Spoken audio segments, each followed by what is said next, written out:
मुंबईत 2 दिवस पाणी पुरवठा बंद राहणार आहे। जलवाहिनी दुरुस्तीच्या कामासाठी पाणी पुरवठा बंद असेल। 14 आणि 15 नोव्हेंबरला पाणी पुरवठा बंद असेल। घाटकोपर, कुर्ला, चेंबूर, माटुंगामध्ये पाणी पुरवठा बंद राहणार आहे। नागरिकांनी पाणी जपून वापरण्याचं पालिकेनं आवाहन केलंय। त्यामुळे मुंबईतील काही भागात पाणी पुरवठा बंद राहणार असल्याची माहिती सध्या समोर येतेय। जलवाहिनी दुरुस्तीच्या कामासाठी हा पाणी पुरवठा बंद असणार आहे।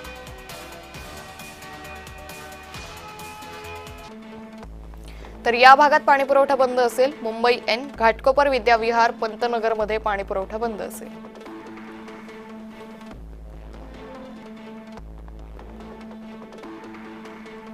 मुंबई एल, कुर्ला, चांदिवली, साकीनाका, पवईतील काही भागात पाणी पुरवठा बंद असेल।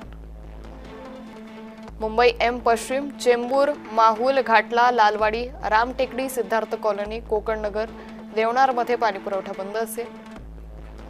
तर मुंबई एफ उत्तर म्हणजेच सायन, माटुंगा, दादर, पूर्व वडाळा, धारावी मधील काही भागात पाणी पुरवठा बंद असेल।